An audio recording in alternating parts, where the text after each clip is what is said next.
2024 সালের আইপিএল নিলামে মিলিয়নিয়ার কিন্তু মাঠে ফ্লপ খেলছেন যেসব প্লেয়াররা। হ্যাঁ ভিউয়ার্স, আইপিএলে কারি কারি টাকায় বিক্রি হওয়া মানে দুর্দান্ত পারফরম্যান্স নিশ্চিত নয়। এর জলজন্ত উদাহরণ হয়ে আছেন Andrew Flintoff, Yuvraj Singh, Irfan Pathan, Aaron Finch, Angelo Mathews, Ben Stokes, Chris মরিসরা। ব্যতিক্রম নয় 2024 সালের আইপিএলেও এবারও চড়া দামে বিক্রি হওয়া কয়েকজন খেলোয়াড় মাঠে একেবারেই মলিন।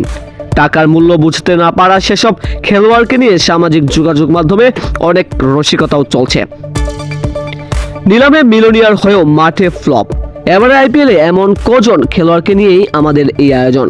হ্যাঁ ভিউয়ার্স, প্রথমে আসছে মিচেল স্টার্ক, যিনি খেলছেন কলকাতা নাইট রাইডার্সের হয়ে। আইপিএল নিলাম ইতিহাসের সবচেয়ে দামি খেলোয়াড় মিচেল স্টার্ক। মিচেল স্টার্কের একটি বলের মূল্য 29,46,000